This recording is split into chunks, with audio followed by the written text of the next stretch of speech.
जोहार एंड जय हिंद दोस्तों, आप लोग कैसे हैं? मेरे ख्याल से अच्छे से अपना प्रिपरेशन कर रही हूँ। तो दोस्तों आज की इस वीडियो में हम लोग जानने वाले हैं जयपाल सिंह मुंडा, ठीक है, जिनको मरांग गोम्बे के नाम से भी जाना जाता है, ठीक है। इनके दोस्तों जीवन परिचय के बारे में जानेंगे, क्योंकि आप सभी को पता होगा कि आज जयपाल सिंह मुंडा जी का पुण्यतिथि है और पुण्यतिथि के अवसर पर इनको श्रद्धांजलि देते हैं, ठीक है। और आज की इस वीडियो में दोस्तों हम लोग बेसिकली जानेंगे कि जयपाल सिंह मुंडा कैसे इतना बड़ा आदमी बने, है ना, कैसे आईएएस बने, कैसे इन्होंने झारखंड के राजनीतिक में कदम रखा, और इनका एकदम कहानी आप लोग जानिए, सुनिएगा ना तो एकदम आप लोग एक प्रकार से मोटिवेशन जग जाएगा। और ये इनका कहानी झारखंड के समस्त लोगों को भी जानना जरूरी है, झारखंड के नहीं पूरे भारत के लोगों को जानना बहुत ही जरूरी है। और ये एकमात्र जयपाल सिंह मुंडा जी ही थे, ठीक है।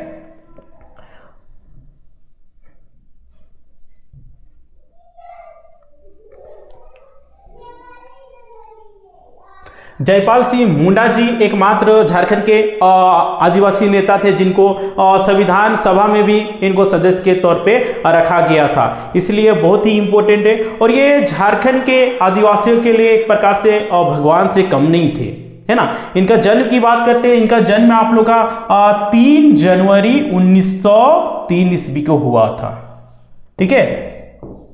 तो बेसिकली दोस्तों आज इनके हम लोग जीवनी के बारे में जानेंगे, ठीक है। और देखिए आदिवासियों का सबसे बड़ा नेता थे, ठीक है, इसलिए जितने भी झारखंड के आदिवासी लोग होंगे, चाहे झारखंड के समस्त जितने भी लोग होंगे, सभी के बारे और सभी को मतलब इसके जीवनी के बारे बहुत ही जानना जरूरी है, कैसे ये इतने बिना नेता बने, है ना, और यहाँ के लोगों के लिए क्या कुछ किए, ठीक है, सभी हम लोग इसके बारे में जानेंगे।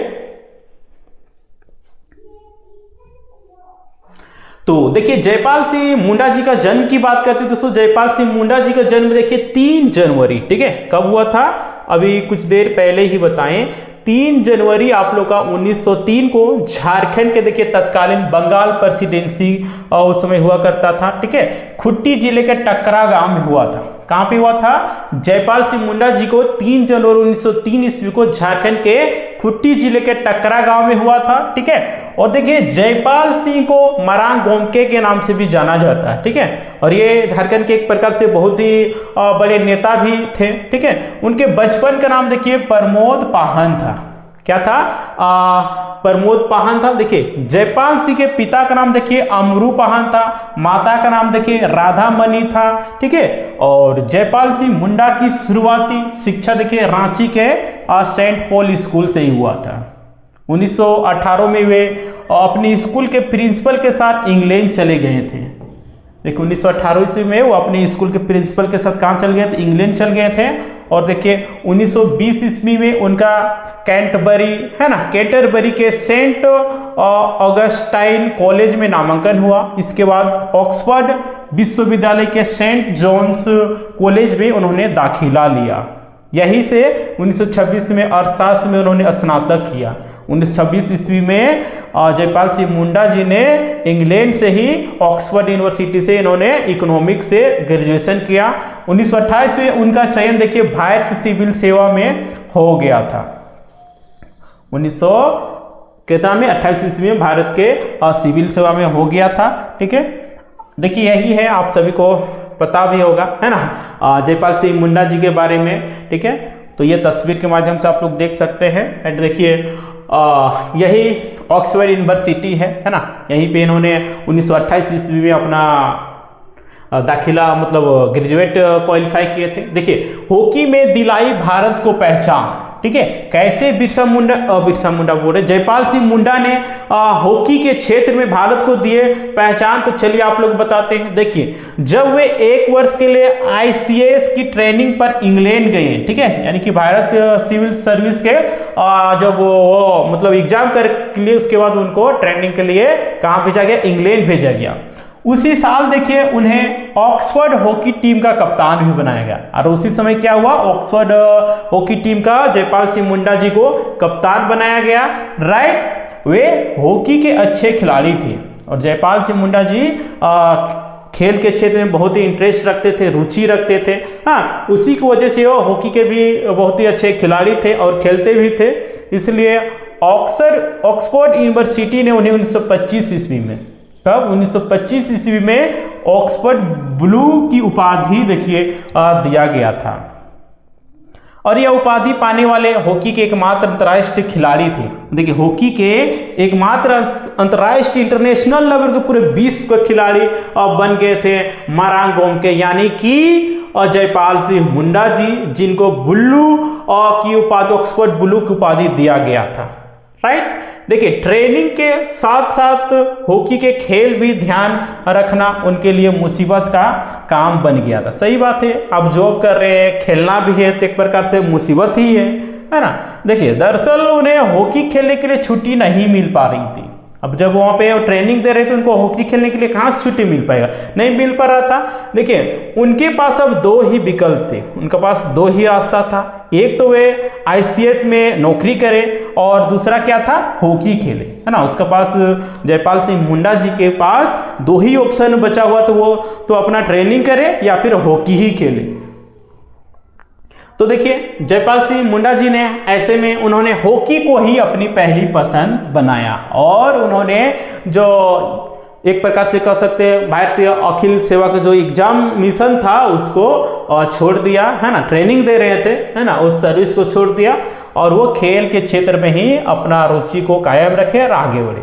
देखिए, उनका यह चुनाव सफल रहा, है ना। और ये जो उनका दो विकल्प आ गया था, एक प्रकार से उनका असफल भी रहा था। ठीक है। और देखिए, 1928 ईस्वी में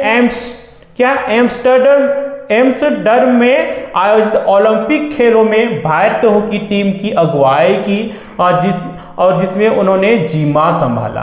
ठीक है, भारतीय हॉकी टीम की तरफ से इन्होंने एक पर कप्तानी की। ठीक है। और देखिए, भारत की टीम ने जयपाल सिंह की कप्तानी में ओलंपिक में देखिए 17 मैच खेले।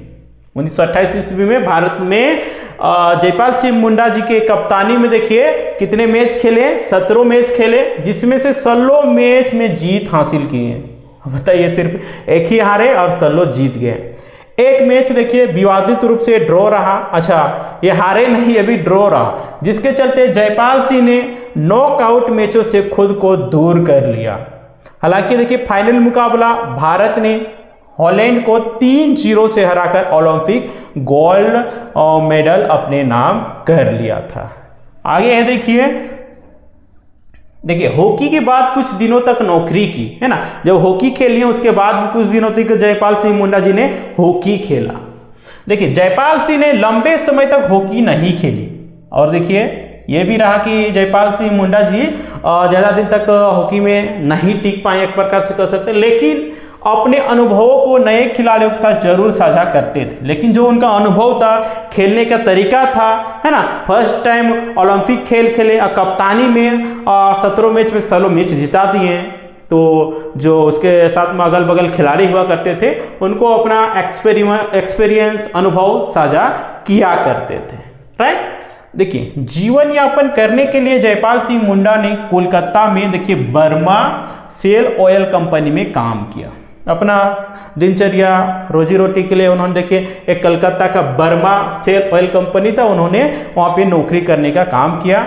देखिए, उन्होंने कुछ समय घाना यानी कि अफ्रीका के एक कॉलेज व शास्त्र के प्रार्थना अध्यापक के रूप में भी काम किया था, है ना। कुछ समय के लिए देखिए अर्थशास्त्र के यानी कि इकोनॉमिक्स के प्रिंसिपल के रूप में भी देखिए कहाँ पे, घाना अफ्रीका में इन्होंने नौकरी किया था। ठीक है। फिर एक वर्ष के लिए उन्होंने रायपुर के राजकुमार कॉलेज में प्रिंसिपल के रूप में कार्य किया। इसके बाद 1 साल के लिए उन्होंने रायपुर के राजकुमार एक कॉलेज था, ठीक है, वहाँ पे ये एज ए प्रिंसिपल के रूप में कार्य किया।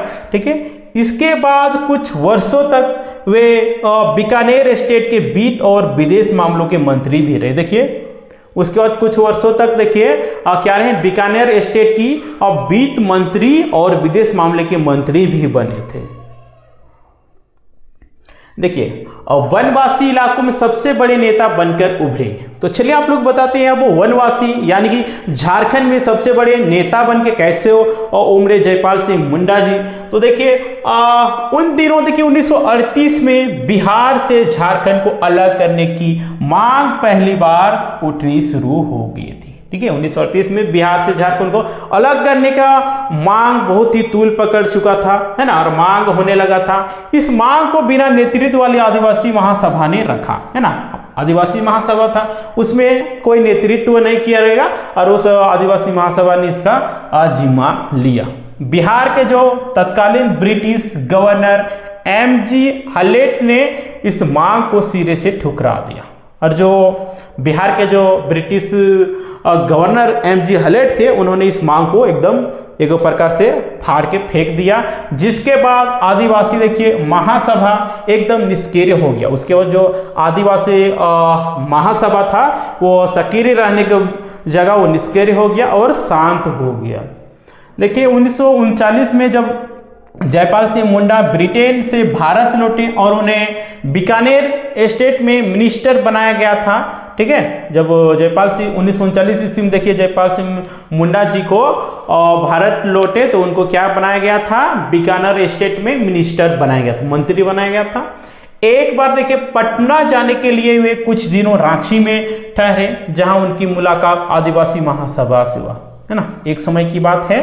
ठीक है, वो पटना जाने के लिए कुछ दिन तक वो रांची में ही रुके। ठीक है, उस समय आदिवासी महासभा के साथ उसका एक प्रकार से मुलाकात हुआ और यहीं से उन्होंने इस आंदोलन की शुरुआत की, जुड़ने का मन बनाया और 20 जनवरी 1939 को आदिवासी महासभा ने एक बड़ी सार्वजनिक सभा का आयोजन किया, है ना। देखिए 20 जनवरी 1939 को आदिवासी महासभा ने एक बड़ी सार्वजनिक सभा का आयोजन किया और जयपाल सिंह को उसकी अध्यक्षता वहीं पे सौंप दी गई। यानी कि 1939 ईस्वी में जयपाल सिंह मुंडा जी आदिवासी महासभा के क्या बने, अध्यक्ष बने, प्रेसिडेंट बने। आगे है देखिए इस प्रकार छोटा नागपुर क्षेत्र को पहली बार जयपाल सिंह के नेतृत्व में एक राजनीतिक नेतृत्व मिला और इस प्रकार से छोटा नागपुर क्षेत्र में यहाँ के लोगों को एक नेतृत्व मिला, एक नेता मिला। पहले इस प्रकार का नेता नहीं हुआ करता था जिसके वजह से यहाँ पे लोगों के साथ शोषण किया जाता था। देखिए जो उनकी मांगों और समस्याओं को मजबूती से सरकार के सामने रख सके, है ना, इस प्रकार के नेता ही नहीं मिल पा रहा था, नेतृत्वकर्ता ही नहीं मिल पा रहा था कि उनके जो राजनीतिक मामला है, समस्या है, उनके सरकार के सामने कोई रख ही नहीं पाता। जयपाल सिंह मुंडा आए, उसके बाद एक प्रकार से करिश्मा ही हो गया, है ना। कि देखिए 1939 में जिला परिषद के चुनाव में आदिवासी महासभा ने रांची की 25 सीटों में से 16 सीट और सिंहभूम के देखिए 25 में से 22 सीटों पर दर्ज कर लिया। ठीक है, 1939 के जिला परिषद के चुनाव हुआ जिसमें से देखिए रांची में ये जो जयपाल सिंह मुंडा जी के पार्टी थे, है ना, वही आदिवासी महासभा, ठीक है, इन्होंने देखिए 25 में से 16 सीट जीत ली और सिंहभूम में 25 में से 22 सीट में ये जीत दर्ज की। आगे देखिए 1940 में कांग्रेस के रामगढ़ अधिवेशन में उन्होंने सुभाष चंद्र बोस से मुलाकात कर अलग झारखंड राज्य की मांग की। देखिए और एक प्रकार से कह सकते हैं कि झारखंड अलग की मांग, बहुत सारे लोग कहते हैं कि 15 नवंबर 2000 को हो गया, ऐसे ही नहीं हो गया। देखिए कितने दिनों से लोग आंदोलन कर रहे हैं तब जाके यहाँ पे झारखंड अलग हुआ। इसलिए झारखंड को सभी का दायित्व बनता है कि उसको अच्छे तरीके से आगे बढ़ाएं, यहाँ के विकसित के लिए, यहाँ की डेवलपमेंट के लिए सबको सोचना चाहिए, तब जाके झारखंड का भला हो पाएगा। आगे देखिए उन्होंने विस्तार से सुभाष बाबू को विस्तार से इसकी ज़रूरतों के बारे में बताया। सुभाष बाबू ने उन्हें सुझाव दिया कि जब तक देश आज़ाद नहीं हो जाता तब तक इस मामले में कुछ नहीं किया जा सकता है ना। जयपाल सिंह मुंडा जी जब 1940 में रामगढ़ का अधिवेशन मतलब कांग्रेस का अधिवेशन हुआ था रामगढ़ में, उस समय जयपाल सिंह मुंडा जी गए और झारखंड अलग करने के लिए अपना प्रस्ताव को रखा, है ना, कि देखिए इस तरह का समस्या हो जा रहा है और इधर के लोगों के साथ एक प्रकार डेवलपमेंट ही नहीं हो रहा है। तो सुभाष चंद्र बोस जी, है ना, सुभाष बाबू ने स्पष्ट सुझाव दिया कि जब तक भारत आज़ाद नहीं हो जाता है इस मामले में कुछ नहीं किया जा सकता है। अतः देखिए उन्हें अभी इंतजार करने ही चाहिए, है ना। और ये क्या हुआ कि उनको इंतजार करना ही पड़ा।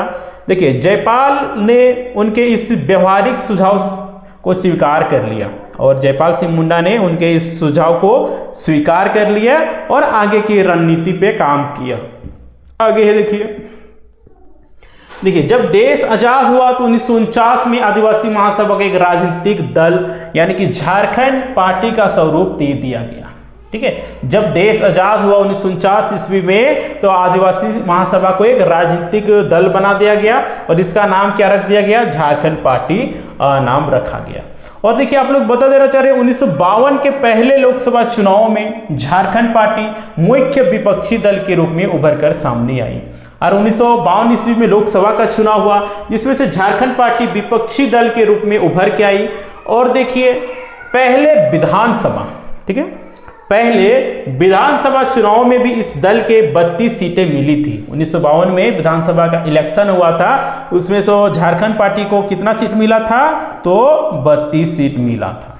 ठीक है, जयपाल सिंह भी 4 बार संसद के लिए चुने गए। देखिए 4 बार जयपाल सिंह मुंडा भी सांसद बने थे और इस प्रकार लोकतांत्रिक परिवेश में जयपाल सिंह ने नेतृत्व में अलग झारखंड राज्य की मांग जोर पकड़ने लगी थी, है ना। एक प्रकार का तो राजनीतिक हथियार इनको मिल गया था, है ना, और झारखंड आंदोलन का मांग जो उठ रहा था और जोर पकड़ने लगा था।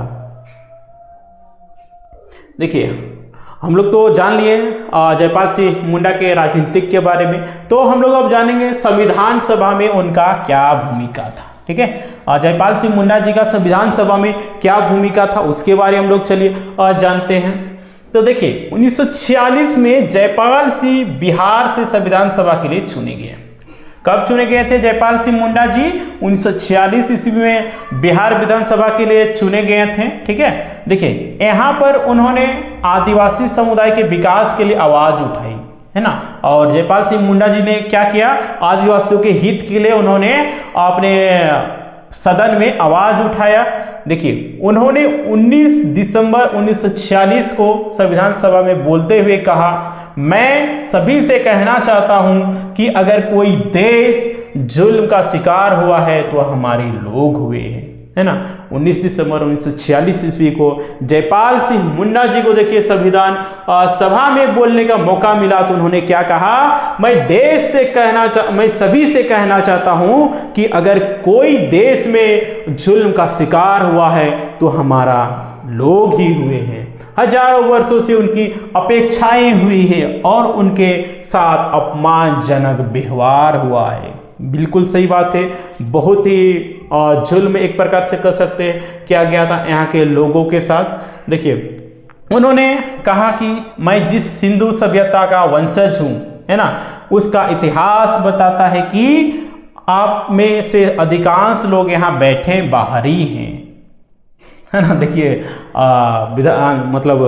संविधान सभा में उन्होंने ये बात कहा कि मैं जिस सिंधु सभ्यता का वंशज हूँ उसका इतिहास बताता है कि आप में से अधिकांश लोग यहाँ जो बैठे हुए वो बाहर के लोग हैं, जिनके कारण हमारे लोगों को अपनी धरती छोड़कर जंगलों में जाना पड़ा और जिसके वजह से आप लोग के कारण ही यहाँ के लोगों को धरती छोड़ के जंगल की ओर रुख करना पड़ा। इसलिए यहाँ जो संकल्प पेश किया जा रहा है, यानी कि संविधान सभा में जो संकल्प पेश किया जा रहा है वह देखिए आदिवासियों को लोकतंत्र नहीं सिखा सकता, वो आदिवासियों के साथ लोकतंत्र नहीं सिखा सकता क्योंकि जुल्म बहुत हुआ था, इतना हुआ था कि आप कल्पना भी नहीं कर सकते हैं। देखिए आप सभी आदिवासियों को लोकतंत्र नहीं सिखा सकते हैं, है ना, आप सभी लोग आदिवासियों को लोकतंत्र नहीं सिखा सकते बल्कि उनसे लोकतंत्र सीख सकते हैं। देखिए बहुत ही अच्छा इन्होंने बात कहा था कि आप आदिवासियों को लोकतंत्र नहीं सिखा सकते हैं बल्कि आप आदिवासी से लोकतंत्र सीख सकते हैं। आदिवासी पृथ्वी पर सबसे लोकतांत्रिक लोग हैं। जयपाल सिंह मुंडा जी ने अपने भाषणवाद में कहा कि आदिवासी लोग पृथ्वी पर सबसे अधिक क्या कह सकते हैं, सबसे लोकतांत्रिक लोग हैं। देखिए उन्होंने आगे कहा कि मैं कहूंगा कि हमारे लोग, है ना, उन्होंने जयपाल सिंह मुंडा जी ने कहा मैं कहूंगा कि हमारे लोग लोगों का पूरा इतिहास गैर आदिवासियों के अंतहीन उत्पीड़न और बेदखली को रोकने का इतिहास है ना। उनका कहना था कि मैं कहूँगा कि हमारे लोग पूरा इतिहास गैर आदिवासियों का अंतहीन उत्पीड़न, यानी कि गैर जनजातियों के साथ बहुत ही आदिवासियों का शोषण हुआ है। मैं आप सबके कहे हुए विश्वास पर विश्वास कर रहा हूँ। हम लोग स्वतंत्र भारत के एक नए अध्याय की शुरुआत करते जा रहे हैं, जहाँ सभी समान होंगे, है ना। और संविधान बनेगा तो सभी को समान अवसर दिया जाएगा, किसी के भी साथ जाति, धर्म, लिंग, है ना, किसी भी स्तर से भेदभाव नहीं किया जाएगा, जहाँ सबको बराबर का अवसर मिलेगा और एक भी नागरिक उपेक्षित नहीं होगा, यानी कि एक भी नागरिक के साथ दुर्व्यवहार नहीं किया जाएगा, उनके साथ शोषण नहीं किया जाएगा। तो देखिए अब उनका क्या हुआ था कि कांग्रेस ने भी धोखा दिया था, है ना। कांग्रेस भी देखिए जयपाल सिंह मुंडा जी को धोखा दिया था। तो उन्होंने क्या किया था, तो देखिए 1963 ईस्वी की बात है ना, 1963 की बात है। देखिए जिसमें से जयपाल सिंह मुंडा ने झारखंड पार्टी का कांग्रेस में विलय कर दिया था। 1963 ईस्वी में जयपाल सिंह मुंडा जी ने कांग्रेस पार्टी में झारखंड पार्टी को विलय कर दिया था और इस शर्त पर कर दिया गया था कि कांग्रेस पार्टी अलग झारखंड राज्य का निर्माण करेगी, है ना। और देखिए 1963 ईस्वी में जयपाल सिंह मुंडा एक शर्त रखे, है ना, एक प्रकार से समझौता किया कि आप झारखंड राज्य को अलग करेंगे, हम झारखंड पार्टी को कांग्रेस में विलय करते हैं, इसमें समझौता हुआ था। लेकिन देखिए प्रधानमंत्री जवाहरलाल नेहरू ने ही उन्हें ऐसा करने के लिए कहा था। और देखिए प्रधानमंत्री उस समय तत्कालीन प्रधानमंत्री थे जवाहरलाल नेहरू जी, उन्होंने ही कहा था। देखिए प्रधानमंत्री नेहरू जी ने जयपाल सिंह को भरोसा दिया कि अलग झारखंड की मांग तो विलय के बाद भी जारी रखी जा सकती है ना। देखिए नेहरू जी थे उस समय प्रधानमंत्री हुआ करते थे, उन्होंने कहा कि विलय के बाद भी जारी रखी जा सकती है, यानी कि आप झारखंड पार्टी को कांग्रेस में विलय कर दीजिए, उसके बाद भी हम लोग झारखंड मांग को हम लोग जारी रखेंगे, ठीक है। अतः उन्होंने बिहार के मुख्यमंत्री विनोदानंद झा, ठीक है, उस समय बिहार के जो तत्कालीन मुख्यमंत्री थे विनोदानंद झा जी थे, उड़ीसा के मुख्यमंत्री देखिए आप लोग का बिज्जू पटनायक जी थे और प्रफुल्ल सेन की मौजूदगी में झारखंड पार्टी कांग्रेस में एक प्रकार से विलय कर दिया। किसके उपस्थिति में, तो देखिए बिहार के मुख्यमंत्री विनोदानंद झा, उड़ीसा के मुख्यमंत्री बिजू पटनायक और प्रफुल्ल सेन की मौजूदगी में झारखंड पार्टी का विलय देखिए जयपाल सिंह मुंडा जी ने कांग्रेस में कर दिया था। इसके बदले में उन्हें बिहार कैबिनेट में शामिल किया गया था, है ना, और इसके बदले में उनको बिहार कैबिनेट में शामिल किया गया था और मंत्री बनाया गया था। देखिए 7 साल बाद, ठीक है, 7 साल बाद यानी कि 1970 ईस्वी में, 1963 में उन्होंने अपने पार्टी को कांग्रेस में विलय कर दिया, यही शर्त पे कि झारखंड अलग कर दीजिए, है ना, हम लोग उसके बाद झारखंड पार्टी को कांग्रेस में शामिल कर देंगे। देखिए 1970 में रांची में उन्होंने एक सार्वजनिक सभा को संबोधित करते हुए स्वीकार किया कि यह विलय उनके जीवन की सबसे बड़ी भूल थी, क्योंकि कांग्रेस ने एक प्रकार के धोखा देने की काम की। 7 साल बीत जाने के बाद भी झारखंड को अलग नहीं किया। इतने दिनों से लोग मर रहे थे, आंदोलन कर रहे थे, लेकिन देखिए एक प्रकार से धोखा ही इनके साथ हुआ। 7 साल इन्होंने कांग्रेस पार्टी में अपने झारखंड पार्टी को विलय कर दिया, फिर भी झारखंड अलग नहीं हुआ। देख रहे इतने बड़े झारखंड के आदिवासी नेता के साथ धोखा हो गया। देखिए दरअसल इस विलय ने न सिर्फ झारखंड आंदोलन को तोड़ दिया, है ना, इस विलय ने झारखंड पार्टी का जो विलय था वो एक प्रकार से झारखंड आंदोलन को तोड़ दिया, ठीक है, बल्कि झारखंड पार्टी भी कई मोर्चा पे आपसी मनमुटाव में फंस गई, ठीक है।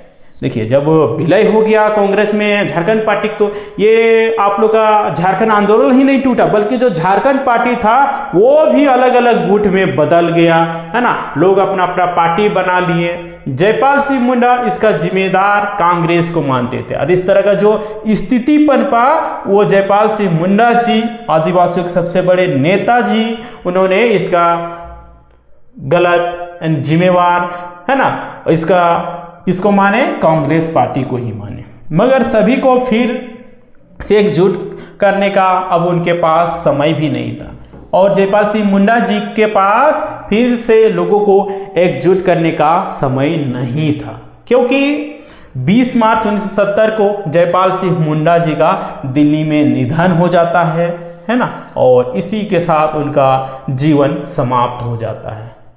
ठीक है, तो ये आप लोग को बताने के काम किए। ठीक है, जयपाल सिंह मुंडा जी के जीवनी के बारे, ठीक है, उन्होंने क्या झारखंड के लिए क्या था और अपने लाइफ में उन्होंने क्या किया था, भारत के लिए क्या किया था, सर आप लोग A to Z बता दिए। ठीक है, तो उम्मीद करते हैं ये सेशन आप लोग के लिए बहुत ही अच्छा लगा होगा। ठीक है, अच्छा लगा होगा तो आप लोग वीडियो को लाइक करें, कमेंट करें और ज़्यादा से ज़्यादा शेयर करें ताकि सभी लोगों के पास पहुँच सके और इनसे एक प्रकार से मोटिवेशन सभी लोगों को मिल सके। ठीक है, तो आप लोग शेयर कर दीजिएगा एंड इस चैनल में नए होंगे तो JR एग्जाम सब्सक्राइब कर लीजिए एंड बेल आइकन को प्रेस कर दीजिए ताकि जब भी इसी प्रकार का आप लोग वीडियो जाएगा तो सबसे पहले नोटिफिकेशन मिल सके।